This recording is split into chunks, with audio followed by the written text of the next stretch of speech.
কদিন পরে এই কথা বলার জন্য এটার পরিণাম এটাও চাকরিকে তাড়িয়ে দিবে। সত্য কথা হলে উপায় নেই।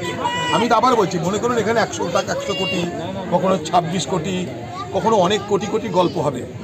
ঠাকুর রামকৃষ্ণ বলেছিলেন একসময়, টাকা মাটি আর মাটি টাকা। দিদি যেমন আজকাল খুব রামকৃষ্ণ পরমহংসদের কথা বলছে, তো সব থেকে আগে দিদি মনে মনে যেটাকে গ্রহণ করে সেটা হচ্ছে টাকা মাটি আর মাটি টাকা। এখানে দেখুন, এখানে মাটি হয়ে যায় টাকা, টাকা হয়ে যায় মাটি। এত বড় উদাহরণ রামকৃষ্ণের আর কেউ অনুসরণ করছে না, দিদি অনুসরণ করছে। তা আমার বক্তব্য আবার এই 100 কোটি 200 কোটি 500 কোটি যে গল্প হচ্ছে, সেই টাকা দিয়ে জমি কিনে তাদেরকে জায়গা করে দেওয়া হোক।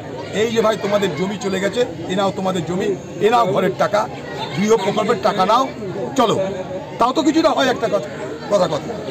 এখন ইলেকটেড না জমি আছে না ঘর আছে, কোথায় যাবে বলুন তো?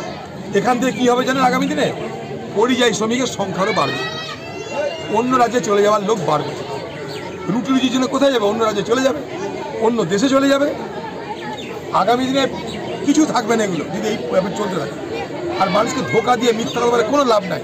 যেটা পারবে না বলে দাও পারবো না, যেটা পারবে বলে পারবো। কুদরতের সঙ্গে প্রকৃতির সঙ্গে সবসময় তো লড়াই করা যায় না। না পারলে বলে দাও পারলাম না। ওপারে বাংলাদেশ পেরেছে, তাদের ওখানে ভাঙন হয় না, এরপরে আমরা পারিনি। কিন্তু ভাঙন যে ঠেকানো যায়, ফারাক্কা মানে 10 কিলোমিটার করে প্রমাণ করে দিয়েছে ভাঙন ঠেকানো যায়। তাহলে ধীরে ধীরে যদি ওই ধরনের কাজ এই সরকার করতো, তাহলে কি সবটা না বাঁচতো, অনেকটা বাঁচতো কিনা। 2 নম্বর কথা হচ্ছে যে আজকে এই সরকার 100 কোটি কথা কেন বলছে? সরকারের বাজেট হয় প্রায় 3.5 লক্ষ কোটি টাকার প্রতি বছর।